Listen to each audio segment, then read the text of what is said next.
السلام عليكم، شلونكم؟ ان شاء الله تكونوا بخير يا رب. اليوم رجعت وياكم فيديو جديد، والفيديو مالتنا اليوم راح يكون عن السيارات الرياضية مثل ما وعدتكم احدى الفلوجات، وقلت لكم راح اسوي لكم فيديو خاص عن السيارات الرياضية، وراح احكي لكم بيه السبب اللي خلاني ارجع الداج رام وابدلها بالتشارجر ار تي 2023 لاست كول النسخة الاخيرة من داج. وهم راح احكي لكم على محركات وانواع التشارجر والتشالنجر وشنو افضل نوع ممكن تشتروه انتو. وايضا راح اتحدث بالبارت الاخير اذا كانت هاي السيارة الاخيرة الي او لا. وها طبعا هذا الفيديو انا يعني راح يكون مفيد لكل شخص دا يحاول يشتري سيارة رياضية حاليا او بعد فترة، بعد سنة بعد سنتين. تابعوا هذا الفيديو الاخير حتى تستفادون من عنده، وهمين راح يكون بيه هواي كلام وهواي نصائح حتى لا توقعون بالخطأ اللي انا وقعته، لانه انا عندي يعني اطلاع وعندي همين تجربة بالسيارات الرياضية. لذلك حبيت اسوي هذا الفيديو حتى اخليكم انتم هم تستفادون، وبنفس الوقت لا توقعون بالخطأ اللي انا وقعت بيه. فقبل ما نبدي الفيديو، الفيديو راح يكون طويل وراح يكون بيه هواي كلام وهواي نصائح سوالف كثيرة. لذلك جيبوا قهوتكم، جيبوا الشاي مالتكم، وخلينا نبدي نسولف. وهسه رجعت وياكم، وقبل ما احكي لكم السبب اللي خلاني ارجع بيه الداج وابدلها بالتشارجر، خليني شوية احكي لكم شنو السبب اللي خلاهم يسموها لاست كول، يعني النسخة الأخيرة، أو نقدر نسميها النداء الأخير. ليش داج أطلقت عليه هذا الاسم، وهم شنو المواصفات اللي موجودة بالنسخة الأخيرة اللي تختلف عن باقي النسخ من التشارجر والتشالنجر. طبعا مثل ما تعرفون داج بسنة 2023 بشهر 12 ديسمبر قررت انهاء تصنيع السيارات الرياضية للتشارجر والتشالنجر، وطبعا بدأت بتصنيع السيارات الكهربائية اللي هي حاليا متواجدة بالولاية اللي أنا عايش بيها، وهم من بعض الولايات بأمريكا اللي هي 2025.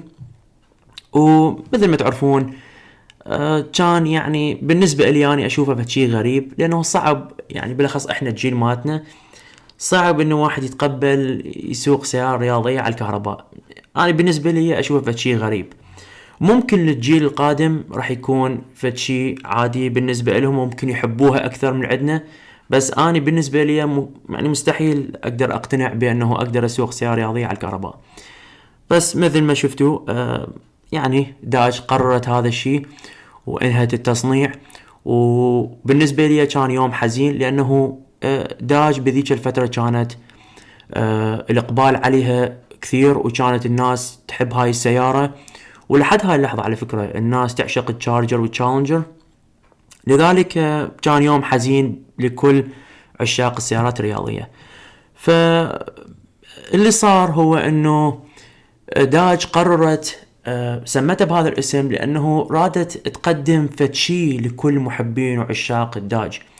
فاللي سوته هو انه اضافت بعض الشغلات بالتشارجر وبالتشالنجر تختلف عن باقي النسخ اللي فاتت، فلذلك هم اطلقوا عليه هذا، سموها باللاست كول النداء الاخير. فاللي صار هو انه خل اعطيكم مثال شنو يعني اقصد بيه اني. اللي اقصد بيه انه هسه النسخة اللي اني عندي اياها تختلف عن باقي الارتيات اللي فاتن اللي مرن علينا. يعني كسبيل مثال هسه مثلا عندي اذا نجي مثلا من الاكزاس مالتها، الصوت مالت السيارة يختلف عن الار تي اللي مثلا 20 او 21 او 22، يختلف عن هاي الانواع. لانه مثل ما اذا اللي متابعني بالذاك الفلوج اللي شوفت لكم هاي الار تي اللي هذا وياي بالشغل، الار تي مالته مو نفس الصوت مالتي، يعني مو نفس الصوت، الاكزاز مالته يختلف. حتى هو من اجي يعني يشوفه يقول لي اكو فد شيء يعني غريب بالصوت مالتها، شوي محورين بالصوت مالتها. ايضا الشغلة الثانية مثلا الاضافة، مثلا اكو مثلا اكو فت اوبشن موجود عندي اللي هو سوبر تراك باك. هذا همين ما عنده هو بالتشارجر مالته اللي هي الار تي. كذلك مثلا اكو فت شغلة لوخ اذا انتم منتبهين عليها، من اشغل السيارة مالتي يطلع مثلا يظهر بالشاشة العلامة مال هيلكات، هو ما عنده اياها. وهمين اكو بعد شغلة اللوخ، وانا طبعا يوم من الايام اسوي لكم فيديو كامل واشوف لكم السيارة كلها. مثلا عندي المقاعد مالت السيارة، المقاعد ماخذيها مثلا من السكات باك الوايد بودي او من الهيلكات نفسها. مالتي جلد لذر كانتيرا، يعني مثل السكات باك او الهيلكات. وهم اكو غير شغلات ضايفيها بداخل الار تي. لذلك وهذا نفس الشيء موجود بالسكات باك، يعني ماخذين من الاس ار تي ضايفيه بالسكات باك. والاس ار تي طبعا اكيد ضايفين عليها اضافات بالمحرك وبالهورس باور، هسه راح احكي لكم بيها. لذلك هذا السبب اللي خلاهم هم يسموها بالنسخة الأخيرة. وطبعا أي شخص يحب يشتري تشارجر أو تشالنجر، إذا أنتم مثلا تحاولون تدورون على مثلا على النسخة الأخيرة، مثلا يجي واحد يقول أنا أريد أدور النسخة الأخيرة، ورحت مثلا يم ديلر أو رحت يم واحد دا يشتريها من شخص، وهذا الشخص إجا قال لي هاي التشارجر النسخة الأخيرة. طبعا انت تريد تعرف انه اذا كانت هذا صدق صحيح الكلام او لا. تقدرون تتاكدون من هذا الموضوع، تروحون بعدين طبعا اشوف لكم اياه بالفيديو ان شاء الله بالايام القادمه، تفتحون بونيد ويم المحرك شويه هيجي على صفحه اكو ستيكر او ليبل موجود مكتوب عليه لاست كول، اشوف لكم اياه ان شاء الله فت يوم. هذا اذا موجود هاي تعتبر النسخه الاخيره.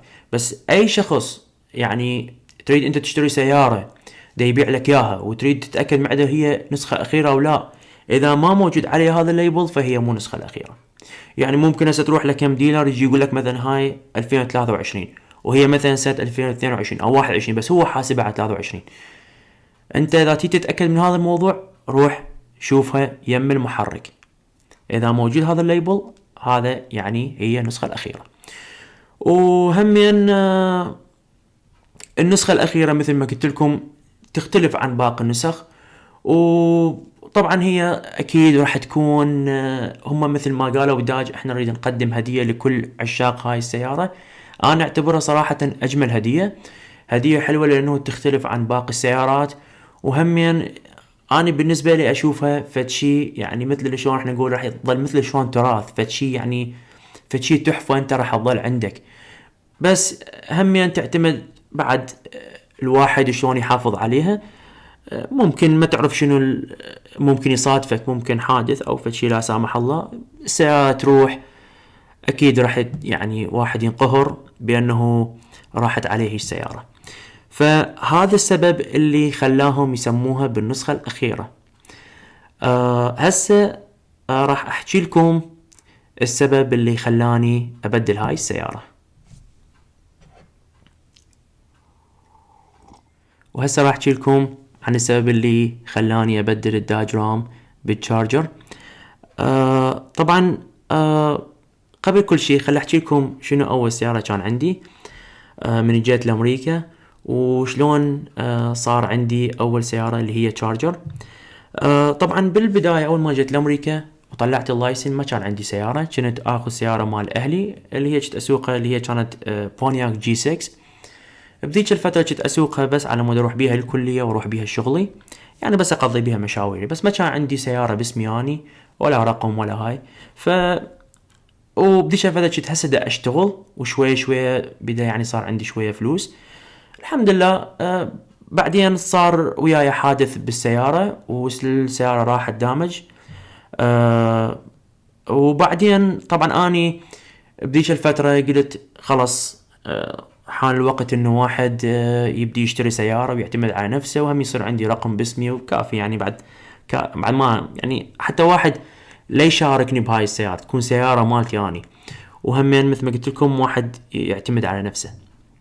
لذلك بذيك الفترة كان عندنا هواية منتشرة تشارجر، وكانت يعني موجودة بالشوارع بشكل مو طبيعي، وكانت صراحة هي سيارة حلوة. لذلك قررت اخذ تشارجر، اطلع تشارجر. طبعا اخذت اني ما اشتريتها لأن ما قدرت يعني أشتريها، بس قدرت أجرها. أجرتها على مدة 3 سنين، وهذه 3 سنين صراحة كانت أحلى 3 سنين، لأنه السيارة كانت حلوة ممتعة مريحة حتى بالسياقة.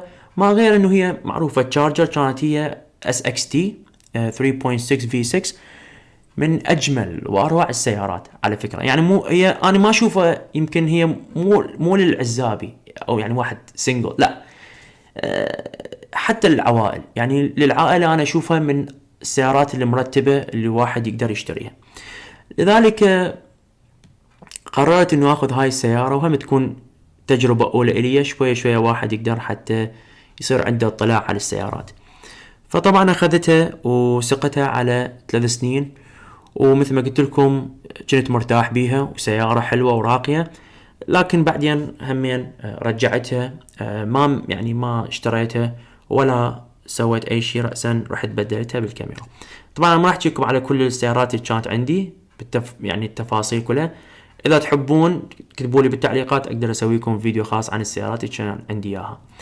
لكن هذا السبب اللي خلاني اخذ بي تشارجر، لانه احلى. انا شفتها يعني هاي 3 سنوات استقد بيها، هي كانت سيارة كلش حلوة.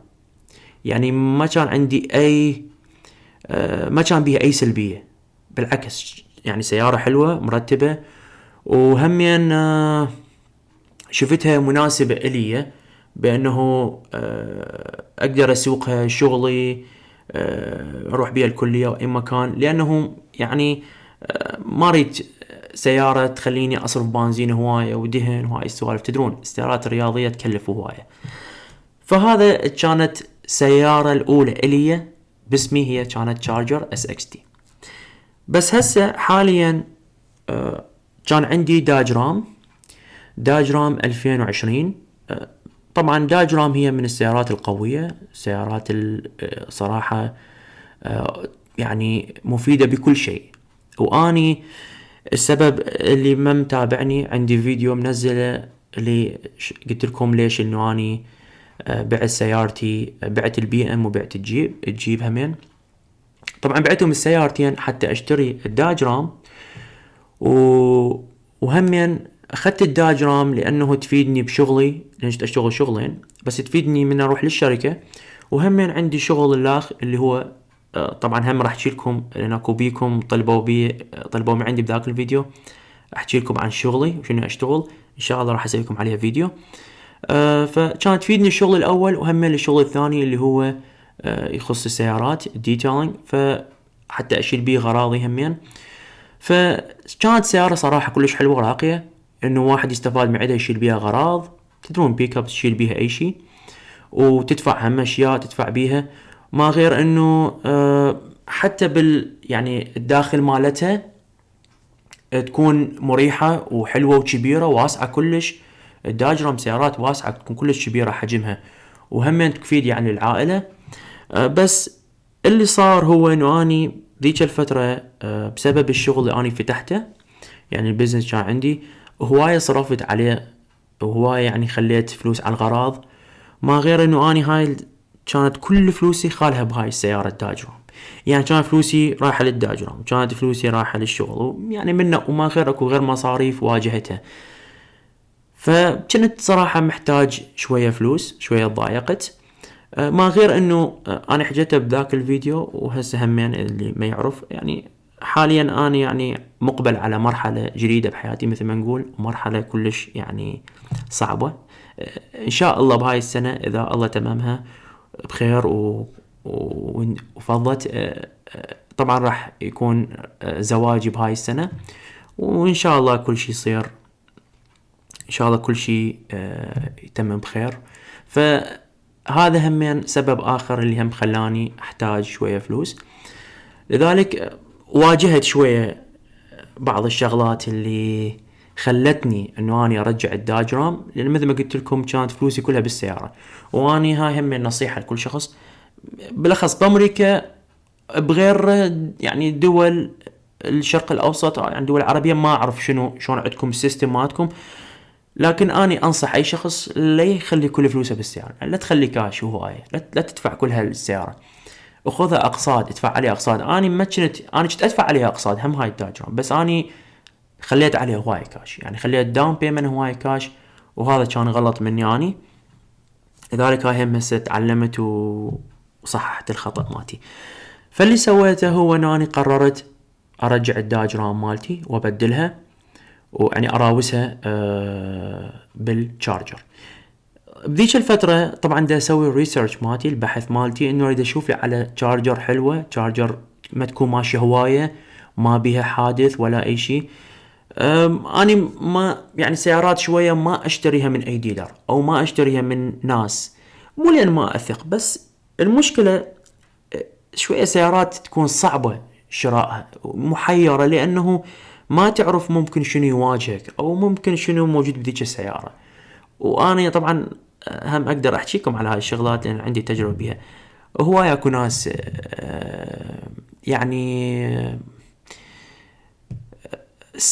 من تشتري لك سيارة، اكو هواي ناس يكون نصابين حقيقة، يعني ما تقدر تثق بذاك الشخص.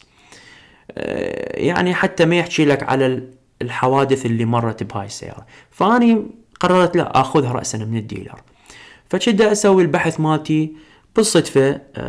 انا كان ببالي اس اكس تي، لان مثل ما قلت لكم كانت هي اول سيارة لي، وانا احب الاس اكس تي، احبها يعني، حتى المحرك مالته حلو، في 6 كان مناسب الي، تفيدني الشغلي حتى ما اصرف بنزين. بس اللي صار انه على حظي لقيت هاي الار تي، ونسخة اخيرة وما ماشية هواية وجديدة، واللون اللي انا اريده. طبعا اللون اني كان عندي اياه بالاس اكس تي 2017 الشارجر، وكان عندي بالكاميرا ال تي 1، وهسه عندي اياه بهاي الشارجر. انا هذا اللون احبه، هذا اللون هم يسموه اورنج برتقالي، بس بامريكا هنا له اسم يسموه جو مانجو. فهذا اني لون احبه كلش، مع العلم اني لوني مفضل اسود، يعني انا احب السيارة الرياضية تكون سوداء، فشي تحفة، يعني اسطورة اللون الاسود، فشي ممتع.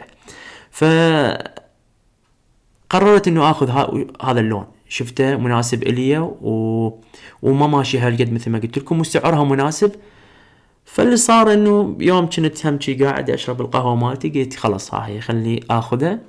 طبعا اتصلت بالديلر، قلت له انه انا راح اجيكم بيجي يوم، لانه السبب اللي خابرتهم حتى احجز السيارة، لانه صعب هنا عندنا بامريكا هاي السيارات تروح على السريع.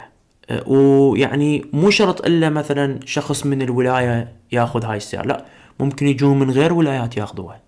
يعني انا هاي الداج رام مالتي من اشتريتها، اللي كنت اشتريها من عند هذا الديلر، قال لي هسه عندنا واحد راح يجي ياخذ همين داج رام اللخ، جاي مثلا من اوهايو دا ياخذها، ويقول يجونا مثلا من انديانا.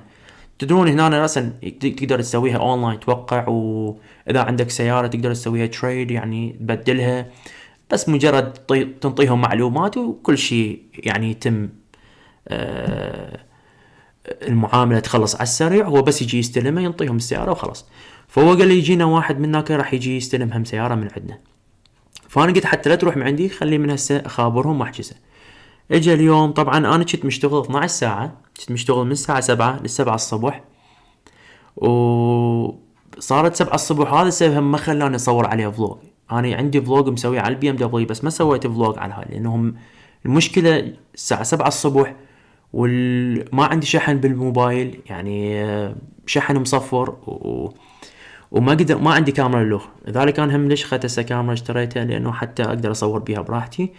فما كان عندي شحن بالموبايل، فما قدرت انه اني اصور فلوج.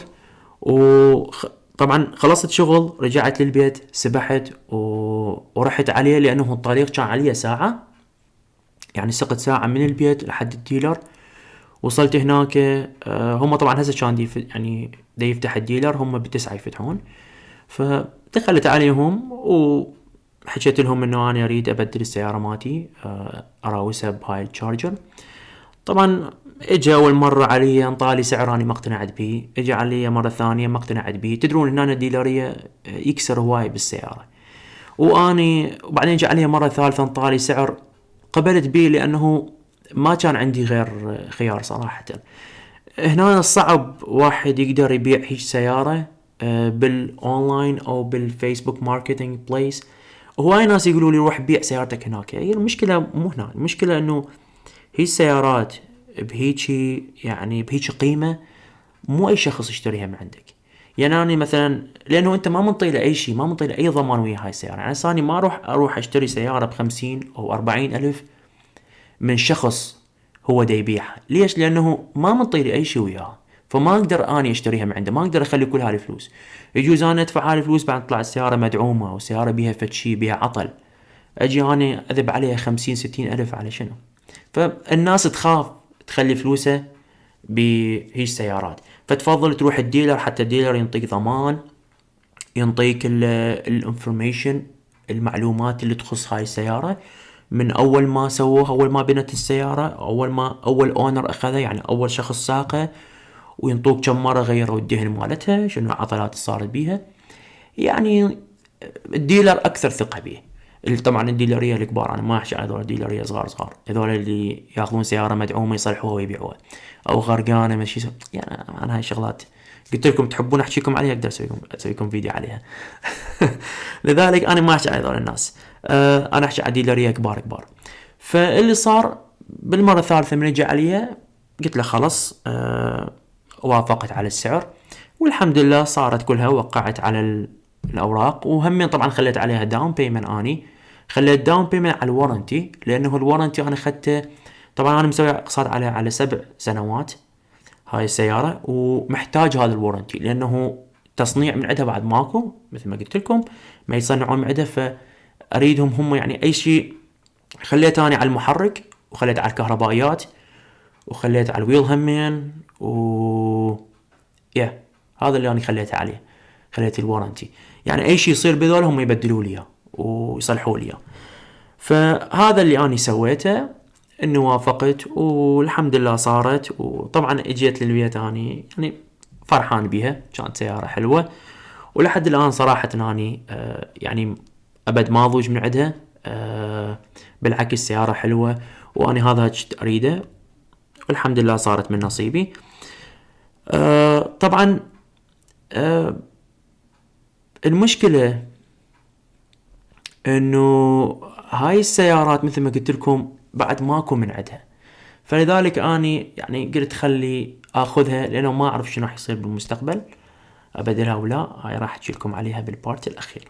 لذلك هذا اللي صار وياي، هذا السبب اللي خلاني اني ابدل الداجرا مالتي 2020 بالتشارجر RT 2023. وهسه خلينا ننتقل للبارت الثالث، اللي هو راح اشيلكم بيه عن الانواع ومحركات التشارجر والتشالنجر، وشنو النوع اللي انصحكم تاخذوه، وشنو افضل نوع سيارة رياضية تاخذه. فخلينا ننتقل للبارت الثالث. هسه وصلت وياكم للبارت الثالث، واللي راح تشبيه عن انواع المحركات والهورس باور الموجود بالتشارجر والتشالنجر. طبعا راح تشوفون هواية تلفظ كلمة تشارجر، بس هذا مو يعني انه هي ما تخص التشالنجر، لانهم اثنيناتهم نفس الانواع وعندهم نفس المحركات. لذلك راح تشوفون هواية احكي واقول تشارجر. خلي احكيكم اول نوعين للتشارجر والتشالنجر. اول نوعين هم اللي عندهم نفس المحركات، اللي هي الفي 6 3.6 حكيت لكم عليها، اللي هي SXT والGT. بس الفرق بيناتهم بالهورس باور. يعني SXT كان عندي هاني سابقا يجي بيها 292 حصان، والGT يجي بيها 300 حصان، بس اثنيناتهم V6 3.6. بالنسبة للشارجر مالتي اني حاليا اللي هي RT يجي بيها 5.7 ويجي بيها 370 حصان. النوع الرابع اللي هو السكات باك العادي او كان وايد بادي، اثنيناتهم يجون بمحرك 6.4 و484 هورس باور. هاي بالنسبة للسكات باك والRT. يعني الRT والسكات باك طبعا اكو اختلاف بالمحركات واكو اختلاف بالهورس باور، هذا شيء طبيعي. النوعين الاخيرات هم من اقوى الانواع الموجودة للتشارجر والتشالنجر، اللي هم الهالكات. الهالكات النوع الاول اللي هو هالكات جيل بريك، هاي تجي 6.2 و717 هورس باور. اما النوع السادس والاخير اللي هو هالكات ريد اي جيل بريك، هاي تجي ب 807 هورس باور. هاي الاقوى، هاي فتشي، هاي حتى اغلى من باقي الانواع الموجودة. طبعا هاي اكو اختلاف، ماكو يمكن اختلاف بالمحرك، بس اكيد اختلاف بالسرعة شوية، لان ذيك 717 وهاي اللخ 807. طبعا هذولا من اقوى انواع الشارجر والتشالنجر. لذلك هاي هسه بس احب اوضح هذا الشيء لاي شخص يريد يشتري هذول السيارات. مثل ما قلت لكم بغض النظر عن اي سيارة يعني تحبون تشترون تشارجر او تشالنجر. بالنسبة لأول نوعين، أول نوعين أني أفضلها تكون للعائلة أفضل، عنده جهال وهاي ما عندكم أي مشكلة بيها. يعني ما أشوفها أكثر تكون شبابية أو للسينجل. هاي إذا أنت تتمتع تونس شوية بالسرعة وهاي أكيد تحتاج فشي أفضل من الأول اثنين عاديات اللي هي V6. هذول يعني مثل ما قلت لكم عائلية، وهمين ما تصرف بنزين ولا تصرف دهن ولا هالشغلات.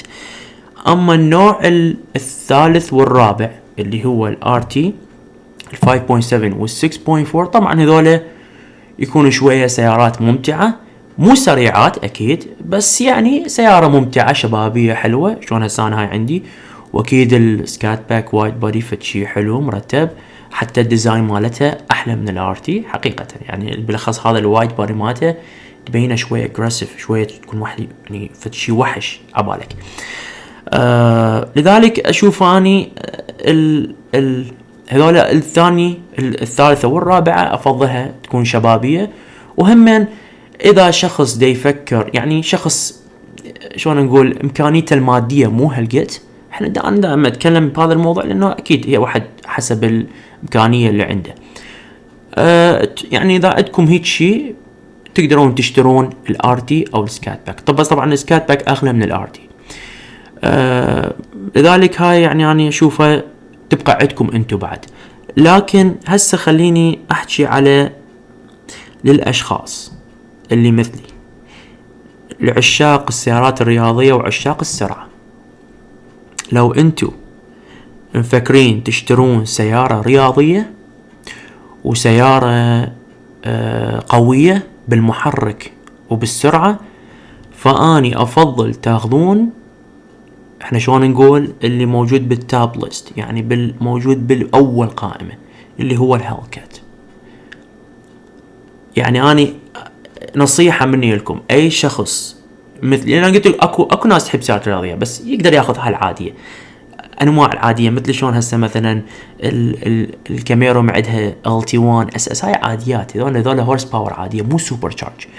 كذلك ويا الشارجر والتشالنجر عاديات اللي حكينا عليهم.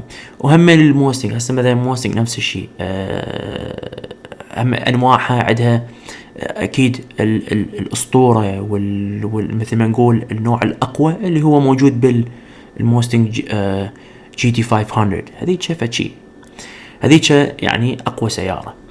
لذلك اني نصيحتي اذا انتو هيك يعني تحبون السيارات الرياضيه وتريد تاخذ لك فتشي نظيف، فتشي يبقى وياك، اكيد اني انصح بانه تاخذون الاقوى شيء اللي هو الهالكات. يمكن تقدر تاخذ اقساط. هسه مثلا احنا عندنا بامريكا، لذلك انا هسه راح احكي لكم همين السبب، بعدين اقول لكم اذا راح تكون سيارة اخيرة او لا. طبعا بالنسبة للهالكات هنا احنا عندنا يمنا، اني ليش ما اخذتها مع علم انه اني هواية صدفت قدامي.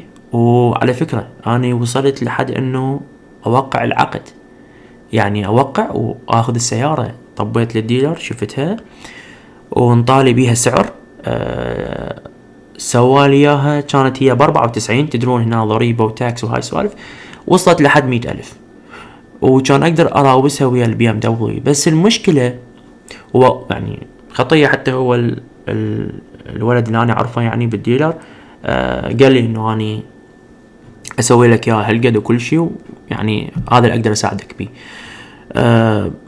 المشكلة هنا صعب واحد يطلع هي سيارة، لانه احنا عندنا هنا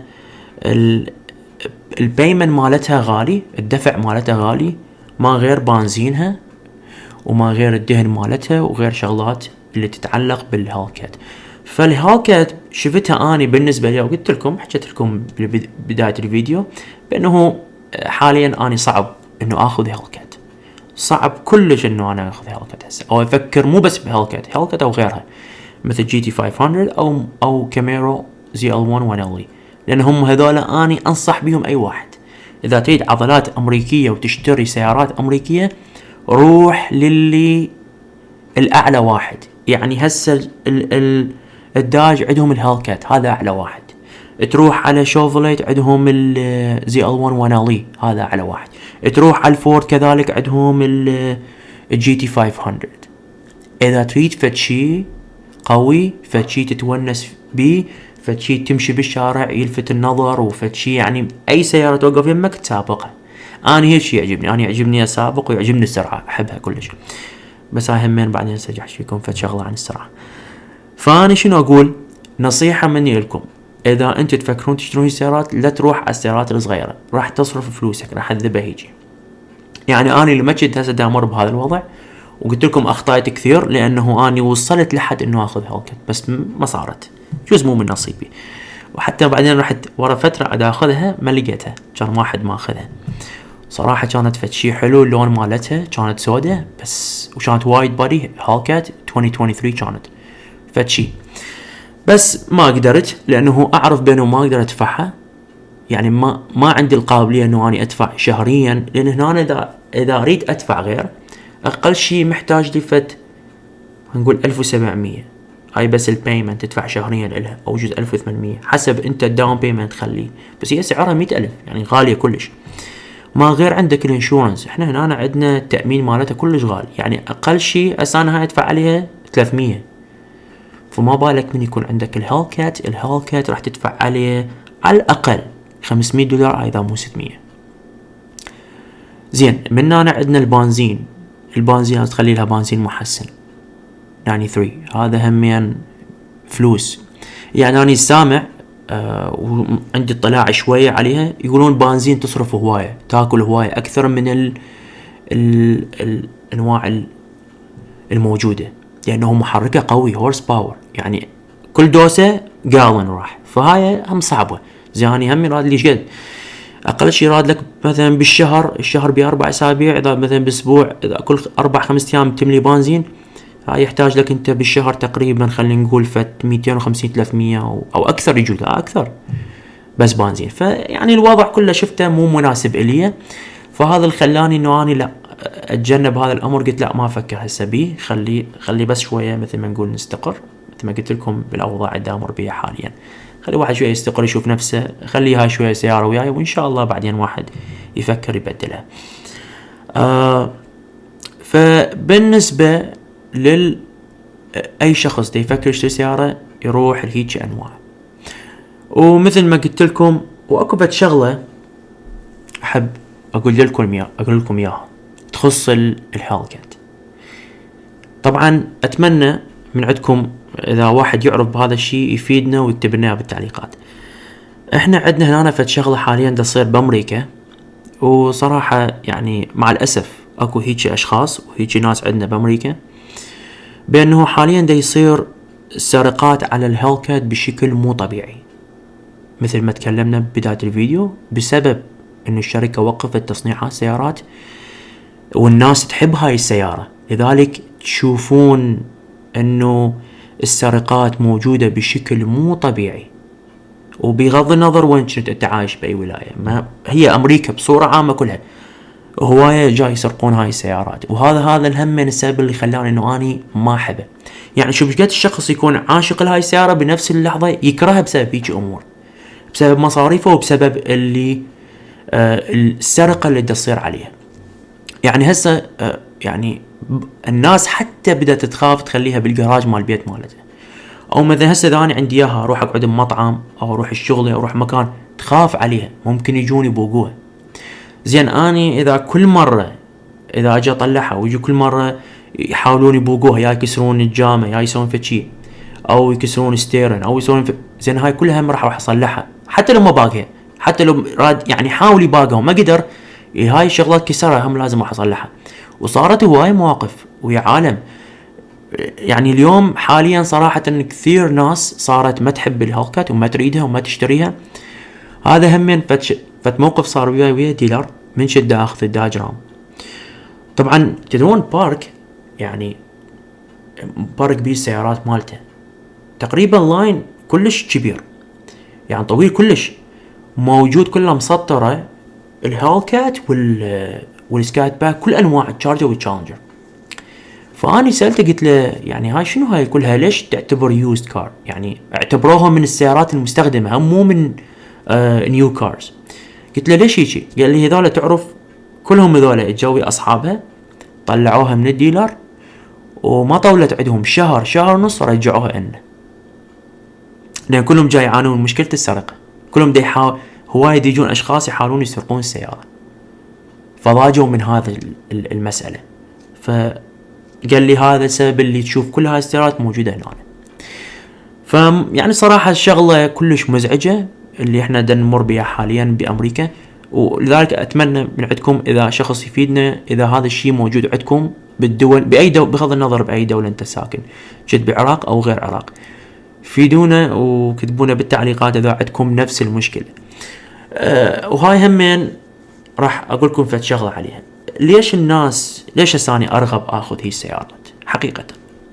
يعني اتمنى ان شاء الله اذا الله رزقني بيها وصارت من نصيبي. طبعا انا دا احاول اشتغل كثير، دا احاول انه يصير عندي هي السيارة، دا اسوي اللي علي. الشغلة اللي واحد يريد يكون عنده هي السيارة، مثل ما حكينا بداية الفيديو، اليوم العالم جاي يتطور، الحياة جاي تتطور. السيارات الكهربائية قضت على السيارات الرياضية اللي بشكل يعني راح تقضي عليها بشكل مو طبيعي.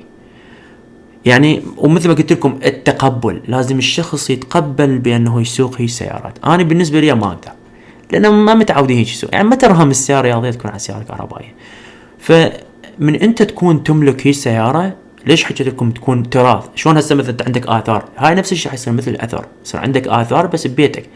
يعني يكون عندك سيارة. أنا هذا كان صراحة طموحي، وكان عندي سابقا، من كان عندي البي ام دبليو 340 اي، كانت 2022 سنة 2022، كان عندي جيب، بس بالظرف اللي صار وياي خلاني أبيعهم. ولا كانت صراحة كلش فقرة حلوة واحد يكون عنده سيارة بالجراج يطلع بيها، إذا كان عنده روحه للمطعم، عنده حفلة، عنده يعني مناسبة، يروح بيت أهله، بيت قرايبه، يكون عندك سيارة تتونس بيها خارج السيارة اللي عندك إياها للشغل. فأنا اشتغل تجيب للشغل واشتغل بي ام دبليو للطلعات. فكان يعجبني يكون عندي هي الشيء، يعجبني يكون عندي هي سيارة سبورت بالجراج أطلع بس بيها وين ما أريد أروح، وأخلي سيارة بس للشغل. ما غير انه يعني انا حقيقة يعني جراج احلامي، اذا هسه واحد يسألني شنو جراج احلامك، انا جراج احلامي هو هالكات ريد اي، ويكون عندي جي تي 500 موستنج، ويكون عندي زي ال 1 1 ال اي. هذول 3 سيارات، واقدر اخلي سيارة رابعة وياهم جي تي ار. انا شوية طماع. فهاي بالنسبة للسيارات الرياضية، انا احب يكون عندي هيجي جراج. يعني هاي السيارات صراحة، لأنه مثل ما قلت لكم يجوز بالمستقبل حتى فورد تمنع التصنيع، وحتى شوفرليت، يعني فشي كلش محزن. يعني فأنا أنصحكم حاولوا تشترون سيارات رياضية حاليا، مو هس يعني حتى تنتظرون بعد فد سنتين 3 سنين لخ انتم ما خسرانين. وهم مثل ما قلت لكم جمعوا شوية فلوس حتى تقدرون تشترون سيارة براحتكم. وعلى فكرة انا مو هسه حكيت قبل شويه قلت لكم لا تخلي فلوسك كاش كلها على السياره، انا داش على السياره عاديه. اذا خليت سيارتك الكاش على وحده من هذول السيارات انت ما خسران، خليها على هالكات انت ما خسران. يعني انا عندي 100,000 اروح اذبح على هالكات واوقع العقد وما يهمني. وكذلك ويا الزي ال 1 والجي تي 500 هذني ما تخسر بيهن. وهمين بالنسبة للسيارات الباقية اللي دي أفكر بيها، ما اعرف شنو انتم يعجبكم بالنسبه للسيارات الالمانيه، اذا كان يعجبك مرسيدس او بي ام. اني من عشاق البي ام، وانا كان عندي اياها. يعني هسه واحد ينطي لي ام 8 ام 5 اشتريها، ام 4 هم حلوه، بس مال انه بس مرسيدس انا لا، ما عندي طلاع عليها ولا اصلا سايقه. بس البي ام فتشي فخامه يعني، واحد ما يقدر يحكي عليها. بس مشكلة كان عندي اياها وبعتها، لانه البي ام حلوه بس مكلفه هوايه. يعني هي سياره حلوه مريحه، ومثل ما قلت لكم اذا عندكم الفئه الام، انا كان عندي فئه الام اللي هي 340 اي، كان 3.0، كان توين تربو، بس رجعته. بس بالنسبه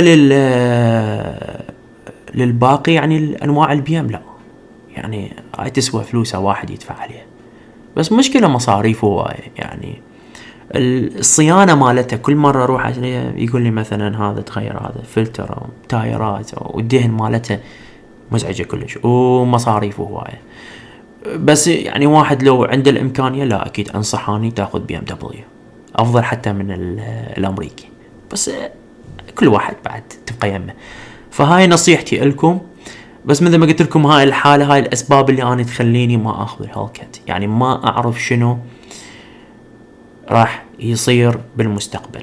لذلك خلينا هسه ادخل وياكم بالبارت الاخير، اللي هو هل راح تكون هاي السيارة الاخيرة الي ولا لا.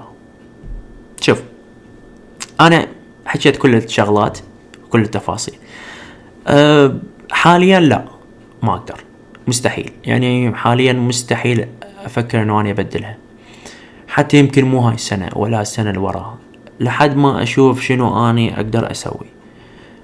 ما اقدر اقول لكم لحد ما مثلا استقر واشوف، ماكو استقرار بالحياة. الحياة متعبة، الحياة كلها عبارة عن ركض ركض ركض بس احاول اطور من نفسي، او ممكن اشوف شنو اقدر اسوي حتى اني ممكن اشتري سيارة. بس لو اريد اشتري حاليا، يعني اذا اريد ابدل هاي السيارة لو بالمستقبل ان شاء الله، مستحيل. يعني اشوف بعد ما اشوف انه واحد منطقية يرجع على السيارات العادية اللي حكيت لكم عليها، المحركات صغار. صح هي V8، بس بالهورس باور لا. اني اريد فدشي اقوى، فدشي اقدر اسابق بيه، فدشي يعني يكون سريع، انا احب السرعة. فهاي همين. فبالنسبة للسيارة اذا راح ابدلها او لا، حاليا لا، مستحيل. بس ان شاء الله بالمستقبل ابدلها، واذا ابدلها راح تكون سيارة قوية.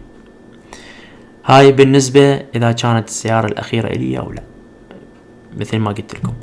لكن اكو فد شغلة اخيرة هسه، اني شنو انصح بيها كل شخص، هاي نصيحة مني لكم. ما اعرف يعني، خذها، اعتبرني اخوك الصغير، اخوك الكبير، مو مشكلة. اذا انت او انتي، على فكرة انا من اقول مو يعني حتى هاي تخص البنات، هم من اكو بنات اعرف يعني يسوقون سيارات رياضية. فاذا انت تحبون يعني يكون عندكم هي سيارات، انتبهوا اخوان. احنا بالنسبة لي هنا لامريكا، تكون الشرطة مراقبة عليها هاي السيارة بشكل مو طبيعي. يعني انا حتى على فكرة عندي يعني كان تكت بالكاميرا، بس ما انا احكيكم عليه. هنا الشرطة تكون عيونهم عليها بشكل مو طبيعي. هاي نقطة. اثنين، لازم تعرفون فد شي، كثير من الناس يقول انه اني اقدر اسوق سيارة رياضية وما يهمني السرعة ولا فد شي، لكن ما يفكر بالعواقب مالتها، ما يفكر انه هي سياقتها مو سهلة على فكرة. ليش؟ لانه احنا هنا بامريكا هواية عندنا قصص، وهوانا انا اعرف ناس يعني ماتوا وخسروا حياتهم بسبب السيارات الرياضية، ما غير انه عرضوا حياة اخرين بخطر بسبب السرعة اللي هم كانوا بيها. فأنا شنو انصحكم يا اخوان، حاولوا انه انتو لا تاخذوها لا تاخذون هذا الموضوع بشي سهل.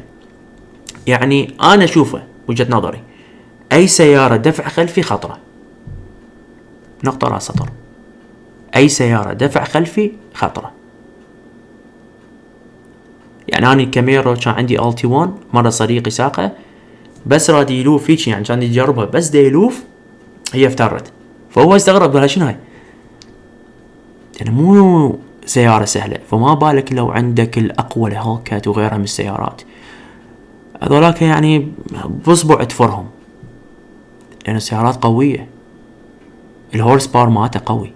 فانتبهوا يا اخوان. فانا شنو اقول همين من تسوقون، حتى من تسوقون بالشارع، حاولوا اذا تريدون تسابقون واحد، انا مسابق يعني ما اقول لا انا مسويها مسابق، بس حاول لا تسابقوا سيارات يمك، او تكون بين طب بين سيارة وسيارة، لان هذا انت راح تعرض ارواح الاخرين بخطر صراحة حقيقة. يعني انا احكيها بكل واقعية. واكو اشخاص، يعني اكو اشخاص هنا اعمارهم صغار فقدوا حياتهم بالسرعة، اللي كان يسوق هيلكات، اللي كان يسوق كورفيت. وانا بس ما اريد اجيب اسامي، لانه حتى انا بس اتحفظ بهاي المسألة، ما اجيب اسامي ولا حتى خاف واحد هنا يقول هذا دا يحكي علينا او فشي. بس احنا ما نقول غير الله يرحمهم. وهمين اني نصيحة لكم حتى انتو تاخذون بالكم، لا تشوفون انه هاي المسألة فشي سهلة، ولا اني يعني ما اقولكم لا، هذا حقكم الشرعي انه انتو اكيد تحبون فشي رياضي تمتعون بيه تونسون بيه، بس الى اماكن خاصة. يعني حتى هاي مال بيرن اوت والتفحيط وهاي الامور الها اماكن خاصة مالتها، لا تمارسها واكو سيارات بالشارع. نصيحة بس هي هاي احب اقدمها لكم. اما هاي بالنسبة للشرطة حكيت لكم عليها، انا شيء مو، انا هسه انا ما اقدر اسوق سريع، لانه الشرطة اللي موجودة بالمنطقة مالتنا يعني هواية موجودة عندهم، فما اقدر اخذ راحتي بالسياقة. ممكن بالهاي واي شوية ماكو مشكلة. فهاي بس حبيت اقول لكم اياه، وارجع واكرر يبقى القرار الاخير هو لكم. اذا تحبون بس مثل ما قلت لكم، اذا تريدون تشترون سيارات رياضية روحوا للاعلى سيارة. لو انتم تحبون السرعة وتحبون السباقات وغير سيارات تسابقون غير سيارات، اخذوا السيارات العالية اللي اقوى سيارات. بس اذا تريد فد سيارة تتونس بيها هيش، بس تتمتع شوية بالشارع، هاي شوية تدوس بيها، هورس باور حلو، اخذ هاي السيارات الصغار صغار ان حكينا عليها. كانت الار تي مثل مالتي، كانت سكات باك، كانت التي 1، كانت الموستنج جي تي العادية، هاي ما عندك مشكلة بيها، تقدر تاخذها وهم تكون فلوسها مناسبة وتقدر تدفعها. بس السيارات الباقية لا، يعني كون حذر بيها. ومثل ما قلت لكم احنا أنا مسألة تختلف طبعا بلد عن بلد يختلف، أنا ما أعرف شنو الوضع عندكم بالعراق وباقي الدول، يعني حتى هاي بالنسبة السابقة قلت لكم اياها، ما أعرف إذا عندكم اياها بالعراق أو لا، بس هذا الشيء احنا موجود عندنا بأمريكا ومسبب لنا هواية مشكلة، وهذا اللي احنا نمر به. صراحة مزعج، هو يعني شغلة مزعجة كلش، بس شو نسوي. طبعا لهنا أنا راح انهي الفيديو مالتي. اتمنى هذا الفيديو عجبكم، اتمنى استفادتوا من عنده. انا اعرف هو الفيديو طويل، بس لازم اوصل الرسالة بصورة صحيحة، رغم انه ممكن يكون عندي شوية ممكن ناسي شغلات. اذا ناسي او اذا مثلا شغلات عبرت علي، او انتو عندكم اي سؤال استفسار يخص هاي الموضوع او يخص السيارات الرياضية، كتبوا لي بالتعليقات، وان شاء الله اني ارد عليكم من يصير عندي وقت. اتمنى هذا الفيديو عجبكم، لا تنسون سووا لايك وسووا شير للفيديو حتى غيركم هم يستفاد. اشوفكم ان شاء الله فيديوهات جديدة. تحياتي للجميع، سلام.